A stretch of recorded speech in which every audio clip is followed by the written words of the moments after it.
Hello history students, and welcome to this next installment of our videos on the Great Depression. Today we're going to take a look at the New Deal and the new era that it is going to create. Now that FDR is elected into office overwhelmingly in the fourth largest presidential landslide in history, once Hoover's on the way out, FDR comes in. He's coming in with a lot of new plans, something that is very different for the time period with the role of the federal government, and in many ways it's going to pave the path for what our federal government is today. Okay, so let's first take a look at this political cartoon here. I love how FDR comes in and he's got his New Deal remedies, and here he is talking to little old lady Uncle Sam, Congress, saying, of course we may need to change remedies if we don't get results. Here's the sick Uncle Sam. We might need to do some different things to help him out, and here is what is called the alphabet soup of different programs that FDR and the New Deal are going to come up with. He'll have a lot of different ideas on how to change things.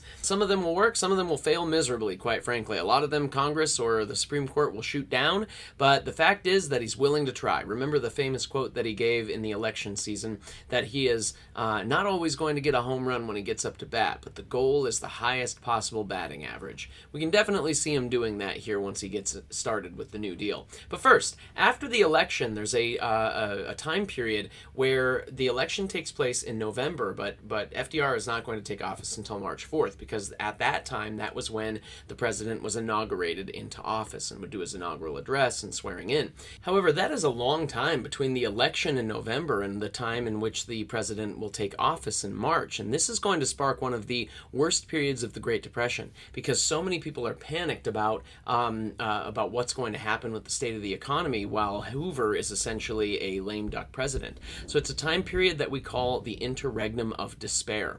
In this interregnum of despair, it's during the winter months before the inauguration, and there's going to be yet another run on the banks. You might recall that during the last time that there was a major run on the banks as part of what started the Great Depression in the first place, because there was so much fear that there would not be enough money in the banks that they were shutting their doors. Some of those banks had reopened since then, but because of this interregnum of despair, a lot of them are going to close again, and out of the roughly 25,000 banks that were in America at this time, 4/5 of them will close. That's nearly 20,000 banks that are going to close across the United States, and this alone is enough to spark a panic within the economy.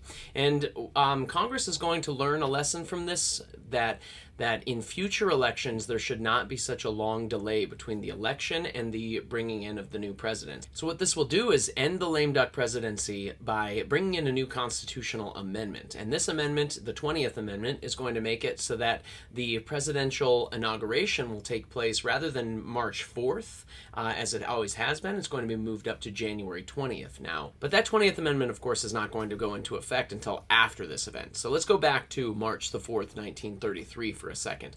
On Inauguration Day, I love the way that the New Yorker put this thing, because on Inauguration Day, FDR is just nothing but smiles. He is beaming that beautiful, confident smile that everybody that voted for him certainly loved, and were hoping to see that kind of confidence out of their president. But at the same time, Herbert Hoover is a bit more reserved. He's looking at FDR like, yeah, you don't know what you're in for.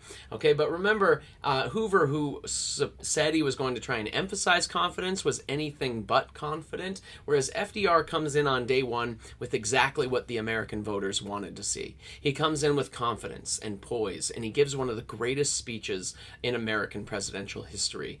We're going to hear more of this speech in just a second as we look at a video, but first the famous quote from it: "The only thing we have to fear is fear itself." Isn't that exactly what the people of America needed to hear at this moment? The key question that'll come up with FDR right away, beginning with his inauguration and then moving throughout his 3.5 terms that he'll serve as president, is what should the role of the federal government be in the economy and in people's daily lives? And really what he says is, especially with the economy, it needs to be active. It needs to have a preventative role to try and prevent crises from taking place, economic crises. It also needs to have an active role in providing jobs and security whenever we need that kind of thing, and also providing a safety net for those that have fallen and need someone to catch them temporarily. Again, his emphasis is on temporary support to get people back on their feet. And so his decision is to tax the wealthy. And honestly, many of the wealthy at this time are ready and willing to pay their patriotic taxes at this point to help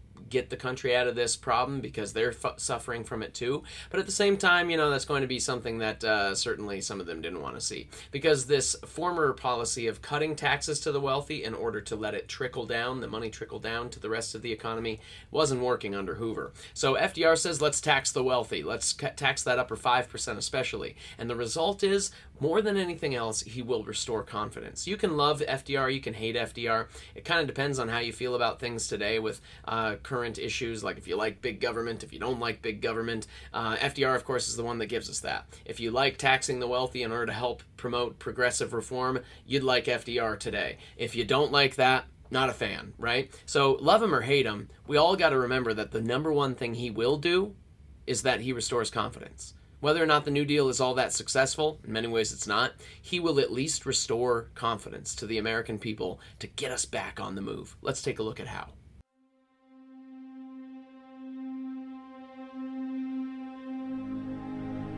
A host of unemployed citizens face the grim problem of existence, and the savings of many years in thousands of families are gone. Only a foolish optimist can deny the dark realities of the moment. This nation is asking for action, and action now. Our greatest primary task is to put people to work. Happiness lies not in the mere possession of money. It lies in the joy of achievement, in the thrill of creative effort, the joy, the moral stimulation of work. Let me assert my firm belief that the only thing we have to fear is fear itself.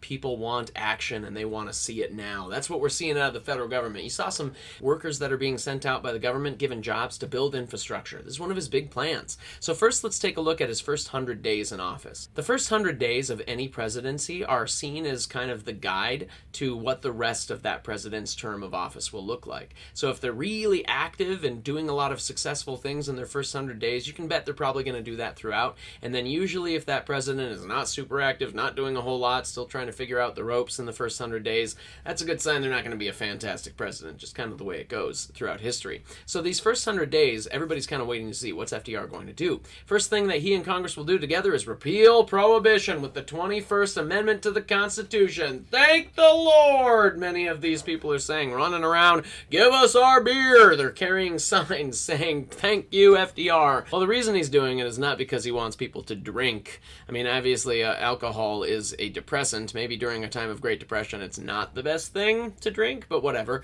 The real reason is because of taxes. All right, you might recall that Prohibition cost the federal government $11.3 billion in lost taxes or in enforcement, and so they need to cut that from the federal budget, and they need to start taxing the alcohol, which is going to sell like crazy, of course, legally now, and make it so they can start bringing in income. Plus, puts men back to work, back in those industries. Another thing, too, he wants to do is talk to the American people on a weekly basis. So every week on a Sunday, he's going to sit down with what he calls his fireside chats. Now, fireside chats are really cool because this is the first time in American history that we've had a president who is directly trying to speak to the American people on a regular basis. It also becomes one of the capstones of what it means to be president. Okay, now today we have presidents that have to not only look good and sound good on camera for television, be able to provide what are called sound bites, a good 30-second clip that everybody can run in the news after they're done with their speech. We need a president that can give us those quick little snippets of information to get people excited, or it can be used against them, of course, as we see in the media all the time. Or today, you also need to be good with your social media, and sometimes some presidents are better with their their social media than others, right? So this all starts with FDR. He is going to meet with the American people every week over radio, the new method of communicating with the American people. I mean, most homes in America at this point have a radio, and so therefore he wants to sit with them by the fire. He doesn't call it his presidential talks or his address to the nation or State of the Union, because that would be something that's entirely too political. He wants it to seem like the president is sitting with you there in your living room, just talking about successes, failures, harrowing stories, where we're going with this thing, and give people the idea that the government's on your side. We're on your side trying to help you with this thing. One of the things he wants to plan on doing with his New Deal is a little thing that I talked to you earlier about called Keynesian economics. John Maynard Keynes was a guy that came up with this idea, an economist who came up with this idea, that government should be actively involved in priming the pump of the economy. If the government puts money into the economy then starts getting that moving a little bit. Sometimes that's like we see today with a stimulus check that's sent directly to Americans. Other times that's by creating infrastructure building jobs like building bridges and dams and you name it, projects funded by the government so that people get money, they then spend that money in the economy. And so it's going to require some deficit spending. Deficit spending means that you are spending money we don't have, and later the American taxpayer will have to pay that back. Now we're pretty good at that today when we're $22 trillion in debt at the moment. We might have just hit 23, but it means that the government is taking that active role. Now the New Deal is something that he called his alphabet soup of programs, and the reason he called it that is because there's so many different acronyms that go with the different plans to make it easy to talk about. Okay, so for instance, the NRA, not National Rifle Association, but the National Recovery Act, is basically the federal government's bailout of major industries and banks to try and get them back on their feet. Another thing that we see is the Civilian Conservation Corps and the Works Progress Association. Now, this is a couple of groups within the government that where they're trying to build roads and bridges, and they'll even do things like here in our own state, they're going to build the Eastern Montana Teachers College, which is today called Montana State University Billings. And so they built that as a method of, let's give men a job to do over the next several months. Let's build something that is a lasting legacy and then also gives other future Americans a chance to, like for instance, become teachers. They emphasized women and men in rural areas coming to MSUB, or Eastern Montana Teachers College, to become teachers so that they could go back to the rural areas and teach, right? So these buildings are done in an effort to give men jobs and also give them a chance to get back on their feet and send money home. Because with the money that they're being paid, these are primarily young unmarried men that are being employed in the CCC and the WPA. The reason they chose young unmarried men is because then they have less of a chance of leaving behind their family. But what they were supposed to do is these men who get this monthly budget or this monthly income are supposed to only keep $5 out of their money, which is enough to get your necessities and the occasional beer, and then send the rest home to mom and dad and to the family so that they can have some money coming in too. So it's a really cool system that's created. Now they'll also have the Agricultural Adjustment Act. This is going to be an effort to tell farmers not to farm. Okay, they're going to teach farmers better methods of farming to try and prevent things like the Dust Bowl, which is what we're about to see. But they're also going to ask farmers to quit plowing, quit buying land, quit farming, because what that will do is it will create an increase in demand because there's a decrease in supply. So that will eventually start to balance out. But we need to pay farmers not to farm. It's a weird concept, but it works really well. Now, a lot of people are going to criticize many of these ideas. The Supreme Court's going to shut down the most of the New Deal initially anyway, and it'll take a lot to try and overturn some of these things. But a lot of people are criticizing it because they see it as socialism or Bolshevism, or if you want to be nice, they're calling FDR a pinko. Okay, well, he says it's not Bolshevism. It is not socialist, communist kind of stuff. Instead, this is what we call welfare capitalism. If we in America have the highest standard of living in the world and the greatest industry in the world, we should be able to use those things to help the American workers in a time of need, or to save a bank or save an industry in their time of need, because those are critical to the success of our capitalist economy. One of the indicators of that is the Social Security Act, which I talked about in a previous video, but again, the goal for this thing was to be a help for retirees who they didn't think they would last that long. I mean, they thought they would only last just a few years. So all of the work that's going in from the working class to contribute to Social Security, they figured it would work really well, and it did for a long time. But as people get older and last longer, it becomes a system that's kind of difficult to maintain.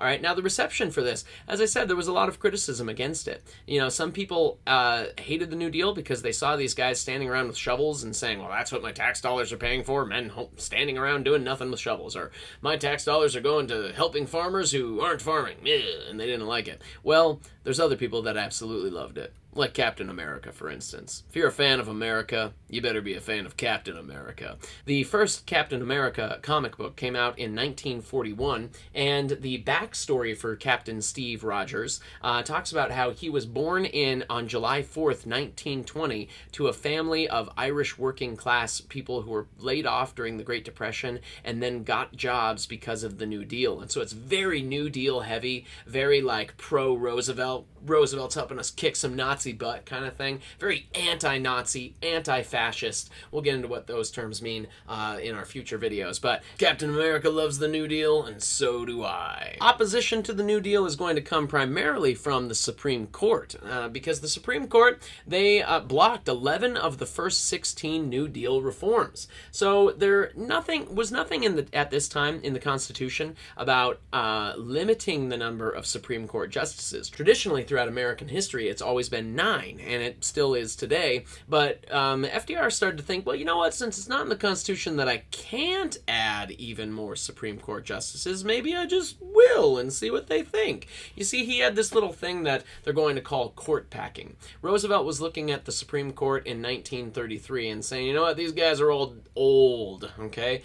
6 of the Supreme Court justices were over the age of 70, and he said, you know, why don't I just remove those guys, because they're going to die any day, and then, you know, put 6 of my own guys in there. What's he trying to do here? He's trying to make it so that anything that gets through Congress, which is dominated by Democrats right now, anything that he puts forward that goes through Congress has a much higher likelihood of passing through the Supreme Court and becoming law if he's got his justices in there. Well, even Congress is going to be like, you can't do that. And the Supreme Court's going to shut this thing down and make it so that, no, he's not allowed to. But ironically, during the 12 years that he is president, he will end up appointing 8 different Supreme Court justices. So while the New Deal is initially shot down by the Supreme Court, it won't be for long. Okay, things are going to start to pass pretty quickly here. There are other voices out there of people who are opposed to the New Deal. One of them is a former Louisiana governor and now progressive senator from Louisiana by the name of Huey Long, a man that they called the Kingfish. So I've got a video here to show you a little bit about what the Kingfish was all about.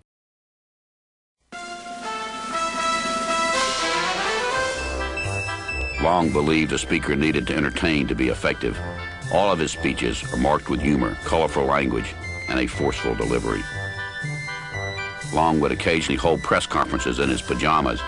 He never wrote speeches ahead of time, believing that notes made his delivery stale. He could tailor his speeches to any audience, having an almost intuitive understanding of appropriate language. In an instant, Long could switch from crude barnyard talk to religious homily.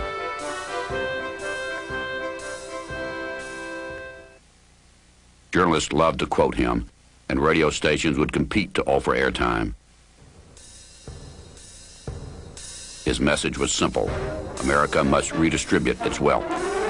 Every man a king, every girl a queen, or you can be a millionaire. To promote this idea, Long started a grassroots campaign.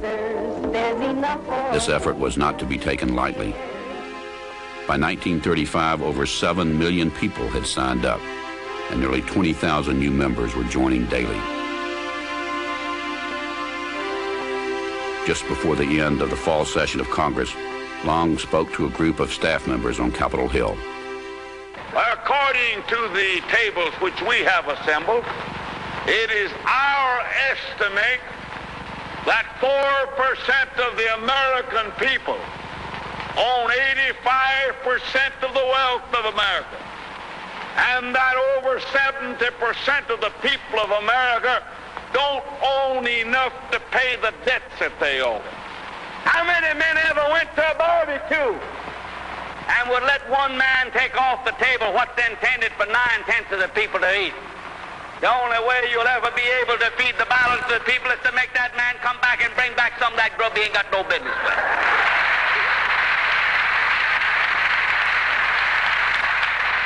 Now, how are you going to feed the balance of the people? What's Morgan and Baruch and Rockefeller and Mellon going to do with all that grub? They can't eat it. They can't wear the clothes. They can't live in the house. Give them a yacht. Give them a palace. Send them to Reno and give them a new wife when they want it. If that's what they want.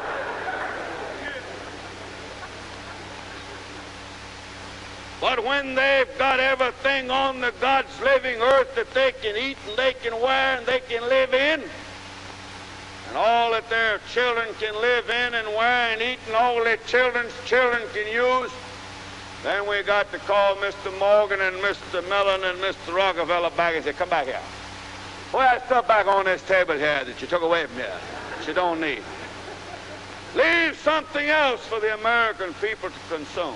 So as you heard, Huey Long is quite the interesting figure here because he is opposed to what the New Deal is doing because he says it's not going far enough. Instead, he wants to redistribute the nation's wealth.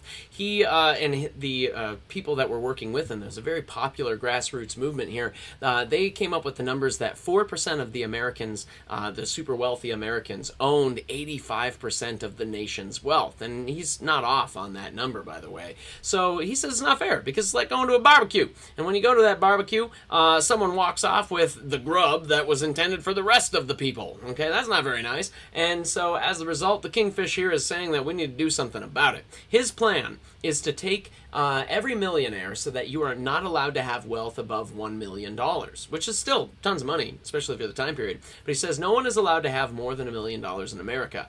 And then there will be a graduated income tax so that the more that you have at the moment, over $1 million, is going to start to be taken away from you and then given out to every single American. What he wanted to do was send a check every single year to every American taxpayer for about $5,000 per year. And keep in mind that $5,000 is enough to buy a house or maybe multiple cars. I mean, this would be enough for people to definitely live on every single year. Not a problem if you're receiving that check. Maybe a problem if you're the one getting the money taken away from you. This is a pretty bold plan. It probably never would have worked, by the way.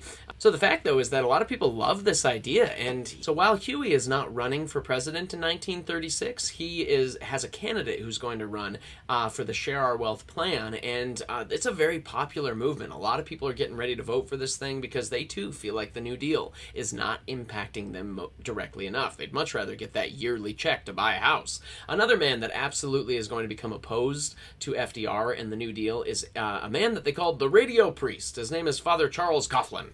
And Father Charles Coughlin was from Ireland. He moved to Detroit and was the priest of the largest church in Detroit.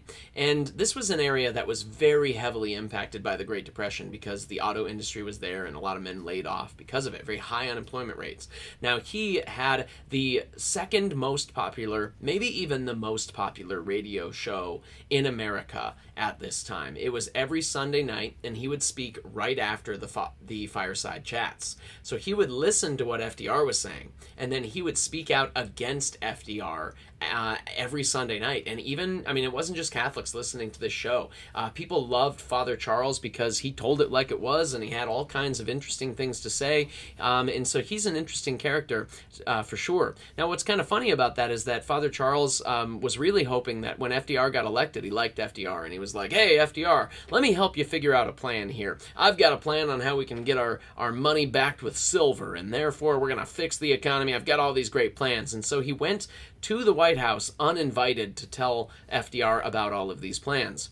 And FDR heard him out the first time. He's like, all right, great. Thank you, Father Charles. I'll be in touch, But FDR stopped answering his phone calls. FDR stopped answering his letters. FDR stopped answering when Father Charles stopped by and told the guards to, keep Father Charles out of the White House. This ticked off Father Charles so much so that from that point forward, over the next couple of years, he's going to do everything he can to criticize FDR. He'll be on national radio calling FDR a betrayer, a liar, double-crosser, and anti-God. Well, these are all some pretty stark criticisms, harsh harsh criticisms. And so Father Charles actually wanted to run for president in 1936.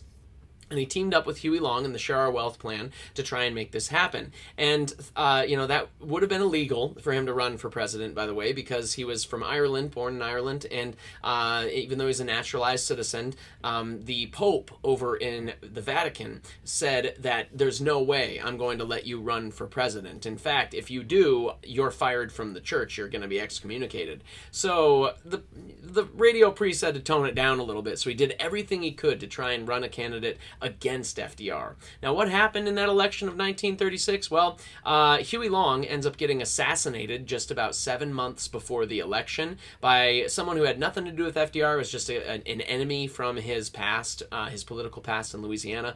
So Huey Long gets shot and killed, and therefore is not going to have as much support for his Share Our Wealth plan because he was the guy that was running it, and so people not going to vote for that candidate. And then, meanwhile, people are going to stop listening to Father Charles as much because he's going to increasingly, starting in 1936, talk about the glories of Nazism and start to team up with the KKK and talk about how great white power is. So he's not going to get many friends after this either. Very largely, people are going to vote for FDR on this one. All right. So Landon was the guy that Coughlin and before his death, Long were trying to get elected under Share Our Wealth plan. It doesn't go so well for Landon. This is in fact the second largest presidential landslide in American history. So in other words, it's not going to go very well for Alf K. Landon on this one, and go very well for FDR and the New Deal. Now, Eleanor Roosevelt had a huge influence here on helping FDR with this. So a little bit about her background. First of all, she is Teddy Roosevelt's niece, and therefore FDR's fifth cousin, which, yeah, I know it's a little weird, but whatever. She has some great quotes, including, "Well-behaved women rarely make history." Amen to that, ladies. I hope you take that one to heart. Also, "No one can make you feel inferior without your consent." Again, amen to that. Now, this last quote is a great quote, I think, because she definitely lived this quote. I mean, she's a woman that did not want to just be behind the scenes and did not want to be your typical woman of the time period. She's definitely a new feminist, right? A benefactor of the changes that were happening for women in the 1920s. So FDR, his affair with Lucy Mercer was exposed in 1918 because Eleanor Roosevelt discovered the box of love letters that were going back and forth between these two. She told him, "You need to break it off or it's going to be a divorce." Now, he will secretively carry on this affair, unfortunately. They will not get a divorce, but they will be a critical team together. And the reason that they stay together, honestly, I think, is because of polio that ruined FDR in 1921, just a few years after this affair was exposed. He realized just how much he depended upon his wife. His wife is going to work behind the scenes to help him recover, but also work behind the scenes politically for him while he was governor of New York. And then throughout his presidency, she will be a critical part of his success as president because she will become the first lady in American history to be actively participating in a program of social reforms and progressive reforms. For instance, she was friends with W.E.B. Du Bois. They sat down to have tea all the time and talk about how the federal government could get more involved in helping to eliminate the threat of lynchings and Jim Crowism in the South. She also responded to, with handwritten letters, hundreds of thousands of letters from people that were sending letters constantly to the White House to say, "Hey, we need help," or "This is our story," or "Thank you, FDR, for trying to help my husband get back on his feet with his job," or something like that. She's the one that replied to those letters because he, as president, didn't have time. Although he responded to a lot of them, but she was the one that was always writing handwritten letters back saying, "The president's thinking about you, working on this problem. We're going to get through this together," kind of thing. Okay, she was also part of what FDR had, a program that FDR had called his Brain Trust. FDR was willing to recognize that he did not know everything, that he did not have all the answers to everything, and that there are a lot of people that are smarter than him that know what to do. So he had a brain trust, as he called it, where he would invite these smart people to help him make major decisions for helping to improve the economy, or you name it, and she was one of those people. A very cool thing, I think, as you take a look at their lasting legacy. One of the big problems they're going to have to learn how to start to deal with here are the black blizzards of the Dust Bowl. On May 9th, 1934, a giant storm rose up out of the Great Plains. There had been dozens since 1931. But this one was different. A menacing wall of soil and dust began its march east across the land, gathering strength with every mile. The dust was thick enough to blot out the sun. The formations merged into a towering wall more than 10,000 feet high. It just seemed to reach from horizon to horizon and almost to the sky. The suffocating clouds barreled across the Midwest. 350 million tons of dirt on the move, enough topsoil to fill enough dump trucks to circle the planet twice. It began in 1931, when only 17 inches of rain fell on the high plains, 3 less than the normal average. But droughts had affected this area before. What was different this time was the disappearance of native grasses that had held down the soil for thousands of years. Some 3 to 12 inches of fertile topsoil lay exposed to the heat and the wind. The wind begins to blow, and so the soil begins to erode, and then it starts going up into the air. And the Dust Bowl began, in truth and in reality. When these dust storms happen, the dust can get lifted up into the atmosphere to where the winds are very strong. They transport the dust all the way across the continent and even as far out as the Atlantic Ocean. By nightfall, the storm reached Chicago. An estimated 12 million pounds of soil rained down on the city, 4 pounds for every citizen. They call these things black blizzards for a reason. It was a blizzard of dirt. People were in shock. 2 days later, on the morning of May 11th, the skies over New York went dark. The New York Times had a big headline, "Storm dims city for 5 hours. Dust settled like a fine drift of snow on Midtown Manhattan." This was the first black blizzard to reach the East Coast, a powerful storm that traveled 1,500 miles across the country. It reached Boston 2 hours after New York. By the end, soil from the Plains states landed in the Atlantic Ocean. Even ships out to sea woke up the next morning and they found a 1/4 inch of soil on the deck. What people were witnessing would become one of the greatest environmental disasters in U.S. history. One that would turn parts of Colorado, Kansas, Oklahoma, Texas, and New Mexico into a kind of hell on earth called the Dust Bowl. Man, as if things couldn't get any worse in this Great Depression. Now you've got dust bowls where it's picking up millions of tons of dust from the Great Plains, picking it up with the winds and carrying it all the way to bury in some of the streets of Chicago or New York or going all the way out to the Atlantic Ocean. It's crazy. And then you're going to get dust pneumonia or black pneumonia that you'll get from breathing in this dust. And it all happens because of generations of farmers that were using improper farming methods. Okay, so you might recall back in the 19th century, there was this catchphrase to appeal to people who were moving out into the Great Plains to be taking up a life in farming and ranching, telling them that rain follows the plow. Well, after a full generation of people just plowing and plowing and plowing, hoping that aquifer would be released into the clouds, they realized pretty quickly that didn't actually work. And so what it left was a bunch of nitrogen-depleted soil or nutrient-depleted soil that now is just turning into dust. It's not soil, it's dust. And there's nothing to hold it down. So when great windstorms are going to kick up that dust, it's going to make it so that, there's really no easy way to survive this thing. I mean, the dust storms are going to bring this stuff all the way across the country. I mean, I want you to imagine trying to live through this. As that dust is flying through your car engine, it destroys your car engine. So people are going to have to pull over and stop and just wait it out. And they'll be putting bandanas over their mouths to try and keep themselves from inhaling too much of this dust. I don't know if you've ever seen the movie Interstellar by Christopher Nolan and starring Matthew McConaughey.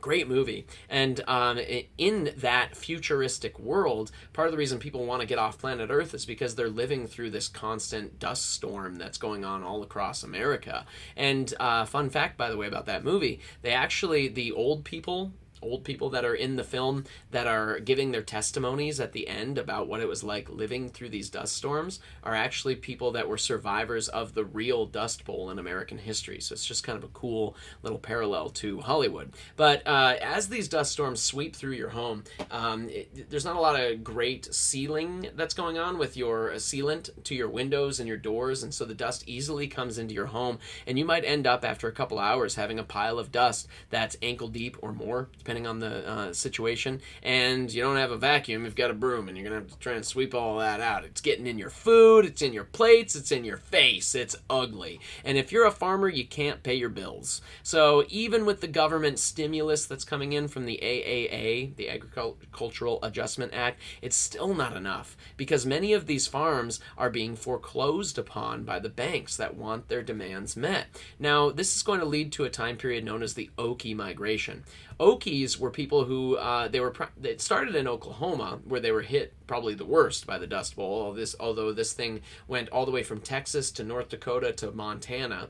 But these Okies are going to acquire a nickname, a very negative connotation nickname that's going to be related to anybody that goes on the roads looking for other opportunities. So we get a great quote now from John Steinbeck's The Grapes of Wrath, a story written about the Okie migration. And in it we have a quote from Tom Joad, who is the protagonist of the novel. He says, "Okie used to mean you was from Oklahoma. Now it means you're a dirty son of a Okie means you're scum. Don't mean nothing in itself. It's just the way they say it." It's like a racial slur almost in the way that people talk about the Okies. They don't want them in their town. They don't want them around. They're just a bunch of losers. And so this is caused by a little thing that we call foreclosure. All right, and this is where banks, of course, come in and repossess the land or the ownership of the stuff that you haven't been able to pay your bills on.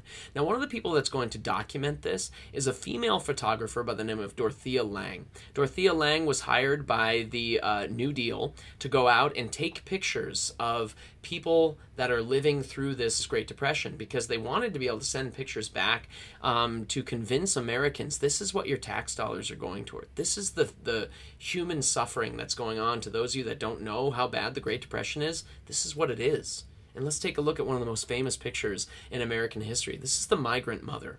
Now, if you look closely enough at the migrant mother, you can see not just these two children, but another one right here. There are 3 kids that are with her right now, and the tent that is behind her is actually just a little tarp that she's put up across her what used to be a car. All right, the car ran out of petrol, ran out of fuel, and what her husband did was he took off the wheels of the car and he walked the 30-some miles into the next town to try and sell these tires to be able to get some money so that they could eat or maybe keep going.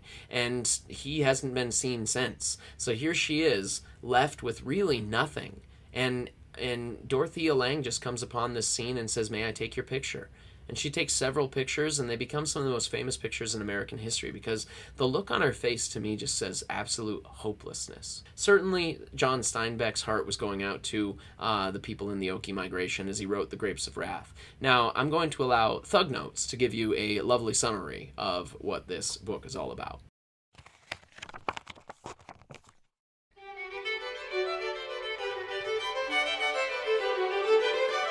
Yo, what's good? This week we throwing up the West Side with Grapes of Wrath by John Steinbeck. After doing time for murking some fool, Tom Joad gets released from the big house and shoots the shit with Jim Casey, who used to be a preacher back in the day. Together, these cats drop in on the Joad family farm, but the place is dead. Where the hell is everybody? Apparently, the bank done run them broke scrubs out of their own digs, and now Tom's family kicking it over at Uncle John's crib. So our boys slide over to Uncle Jay's spot with the whole family packing their shit in some hoopty-ass truck. Word on the street is there's so much work in California, homies basically throwing cash at anyone who got the juice to hustle. And since the Dust Bowl done f***ed up their hood, Casey and the Joads got to start trekking to the west side. As they swanging and banging down Route 66, they peep a whole bunch of other homies who got the same idea. Some even say the work scene in Cali is all cashed out and everybody cruising over there for no good reason. And when they reach Cali, it turns out it ain't all peaches and cream. With so many homies trying to hustle for that dough, All them shiesty capitalist big dogs can pay out jack to hungry hoods who ain't got no choice but to keep grinding for bread. But not everybody just letting them rich folks walk all over them. When the Joes get a little work picking peaches, Casey and some other righteous ballers go on strike and try to organize the workers to step up to that 1%. Eventually, this goes down. Tom peeps Casey getting his head busted open by some strike breaker, so Tom keeps his street and straight ices that punk. Since he's still on parole, Tom gotta leave the family so he can lay low from the police. Now he can spend his time spreading Casey's righteous word about helping brothers out. After getting flooded out their spot, the Joes roll up on some little kid and his daddy who about to starve to death. Tom's sister Rosa Sharon decides she gonna step up. She whips out that and lets him just suck the milk out so he won't die. Look, everybody know it sucks to be straight tapped out with no job. But during the Great Depression, these cats were hurting on a whole nother level, like some of that Old Testament suffering. And in this book, ain't no doubt Steinbeck going straight Old Testament on our ass. The Dust Bowl that done f***ed up all the Joe's grubbins, repping the plagues in Egypt. The trek to the west side, repping the exodus from Egypt, and all them haters up in Cali acting just like the tribes of Canaan. But old Johnny Boy just getting started with them biblical illusions, son. The title ripped straight from the Battle Hymn of the Republic, a sick 1860s beat spitting something raw. Haters beware, cause the big G-man gonna smite your ass one day just like he say in Revelation. But it's exactly all this Bible jive that Jim Casey throws to the curb when he goes to the wilderness to do some soul searching. Old JC realized that holiness ain't about which book you reading or what God you preaching. Goodness comes from unity, brother. There was the hills and there was me, and we wasn't separate no more. We was one thing, and that one thing was holy. As the story go on, the Joes keep getting f***ed by them shiesty bankers and landowners to the point where they gotta live like animals and start dropping one by one. But even though all them deaths making the Joe family smaller, the suffering they gotta beast through makes them part of a bigger crew. And because they were lonely and perplexed, because they had all come from a place of sadness and worry and defeat.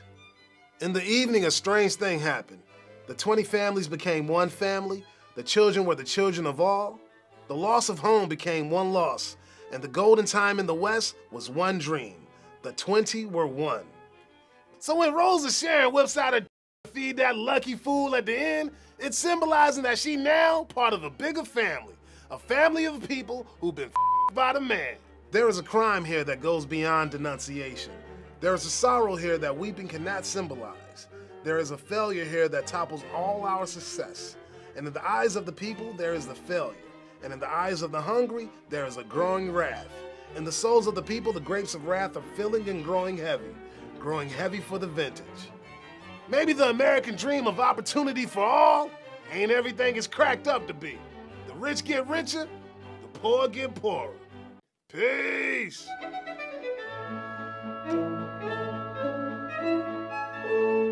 What a great summary, am I right? Thank you, Thug Notes, for that. And as we look at the Great Depression and kind of bring things to a close here with this topic, it's just amazing to me to think of what that generation went through.